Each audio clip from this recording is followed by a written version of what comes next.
During this video, firstly I will be reviewing the three models that I completed on my Performer, those being Notation Analysis, Technical Model and the Numerical Model. And then after that I will be going through the feedback stage for my Performer to talk about areas of weakness and how I'm going to improve them. So first I'm just going to do a quick review on the notation analysis that I did on my Performer. As part of this, I watched my Performer during a basketball game and took down some stats on them as a small forward. So here I looked at their movement patterns. By the way, during all of these I compared my Performer's results to another Performer in the game to give them an idea of, just to basically compare their data. So as I was saying here, I've got a schematic. The Performer I'm focusing on is Performer 2. So here I did a schematic on them to look at their movement and their distance covered. I also looked at offensive and defensive rebounding. Again, here we see player 2 is the person I'm focusing on. And also looked at layups, and I haven't included all the graphs in the slide, but I also looked at 3-pointers, 2-pointers, assists, and that's it. So now moving on to the technical model. As part of the technical model, I did it on the box out rebound. So as part of this, I videoed my Performer doing the box out rebound. Here you can see three kind of snipping images that I took from the video of the three different stages. So there's the preparation stage, the execution phase and the recovery stage. So on the in the first column I obviously noted down the ideal points of the box out rebound. So for preparation we've got locating the person you're going to box out, ensure you make contact, creating yourself a wide base, pivoting, and using shuffle steps. So here we can see comparing the perfect model. So we have a professional against my Performer. A few of the things I pointed out were they made really good contact. They did well to stick out their arms as a barrier. But one thing that was a slight weakness, as you can see from the image, is her base of support is quite narrow, which leads her to be quite unstable and potentially makes it a lot easier for the attacker to get round her. During the execution phase there was no real weakness. As you can see from the image, she has a really strong jump up to the ball with two hands to ensure she's the first to the ball. Obviously, as you can see, there's not that much pressure from the attacker, but the technique is still delivered really well. And finally, in the recovery stage, as you can see, the Performer's holding the ball nice and tight to her chest to avoid to make it harder for the attacker to come in and grab the ball. However, she could potentially get a bit lower to create a stronger base for herself, in the same way as in the preparation stage, to make her more stable. But as you can see again in this image, the attacker isn't putting a lot of pressure on, so she can kind of get away with it.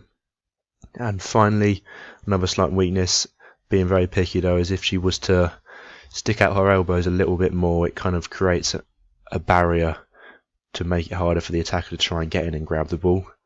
So that was the technical model that I completed on my Performer.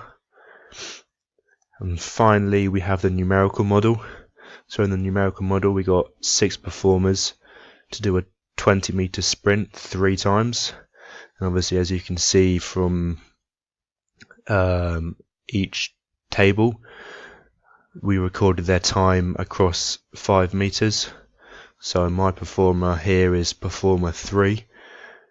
So as you can see, one weakness is quite slow in the first 5 meters compared to all the other athletes. As an example, Performer 3 in sprint 1, she covered 5 meters in 1.79, whereas Performer 5 covered 5 meters in 1.13. Saying this though, the Performer does really well to increase their velocity as the sprint goes on. So as you can see, in each sprint her velocity increases, but then weirdly at the end, from the last 16 to 20 meters, it drops again a little bit. So maybe got tired, but that's what I can interpret from the tables. Yeah. Here we'll just have some graphs of each sprint, just so it's a bit more easily visualized. So here you can see performer 3. The blue bar is 0 to 5 meters, pink bar 6 to 10. The slightly lighter green bar is 11 to 15, and the other green bar is 16 to 20 meters. So that's a graph for each one of the sprints. Obviously, along the y-axis we have time in seconds. Along the x-axis we have each of the performers. I've kind of already been over this already, but a few interpretations were that in all 3 sprints, performer 3's velocity is always on the increase from 0 to 15 meters. So the performer is increasing in speed, which is really good. However, like I already mentioned, performer 3 has the slowest acceleration out of all the athletes. So that initial acceleration out the blocks isn't great. Something that needs to be worked on.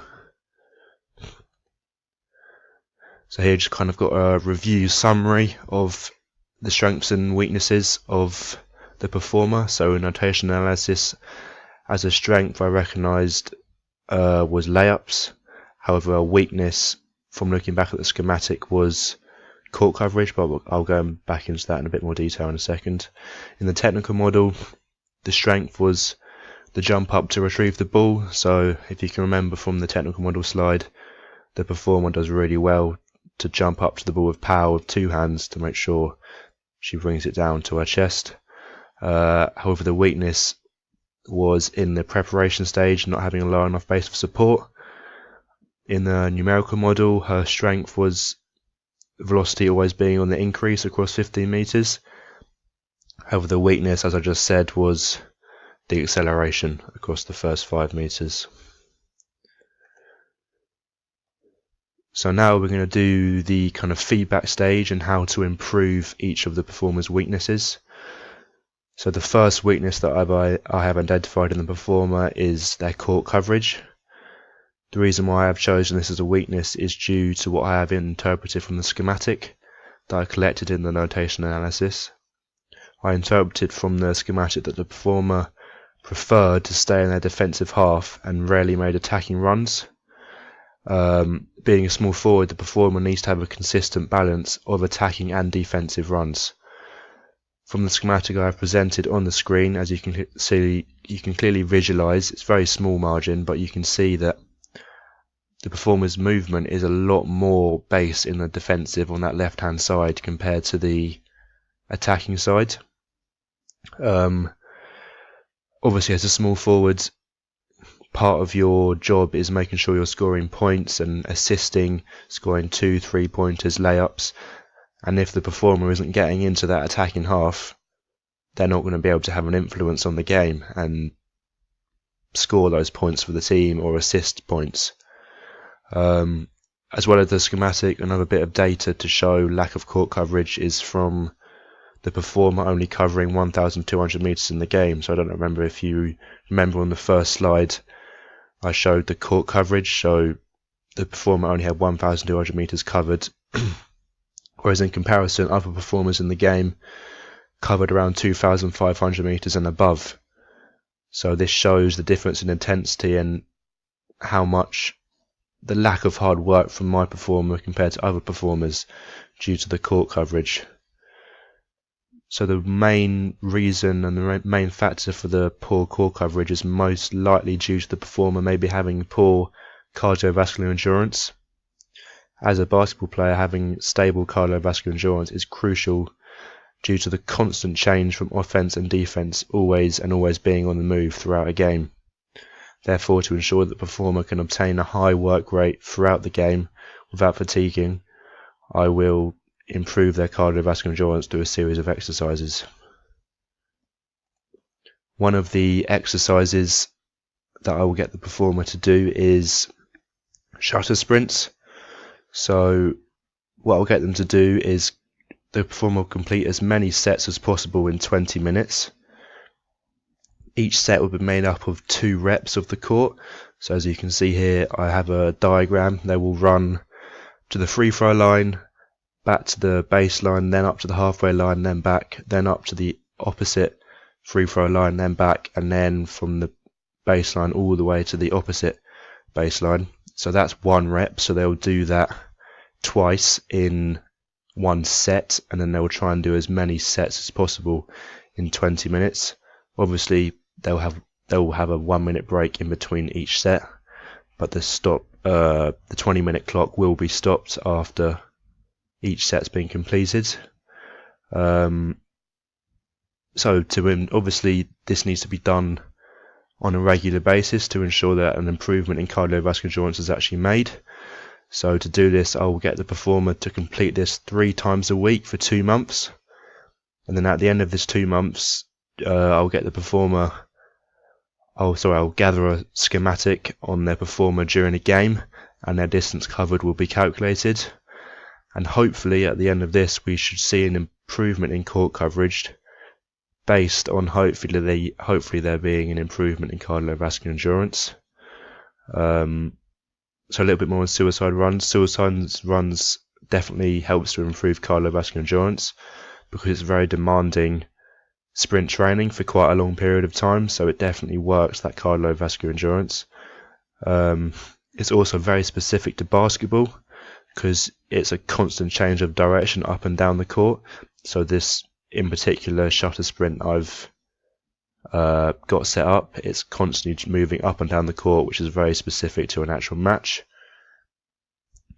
As well as improving cardiovascular endurance, shutter sprinting actually helps to improve speed and agility, so that can also help, is also crucial for a small forward in basketball because their speed and agility has to be really on point in order to make progress throughout the game.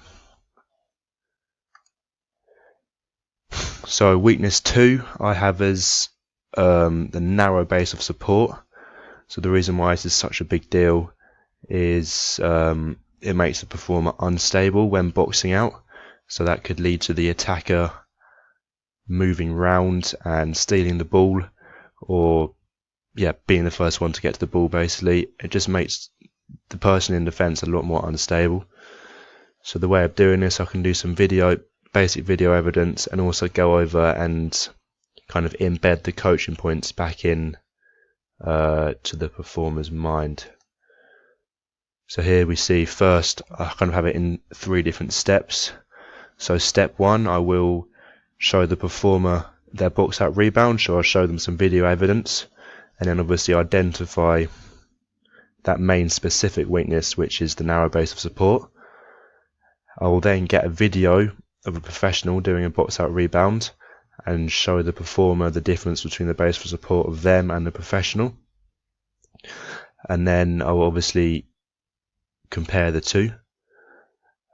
Step 2, I will very simply just verbally reinforce the importance of having a wide base and why it's so important, and also use a visual demonstration, so I'll visualize in a live situation the importance of having a wide base compared to a narrow base.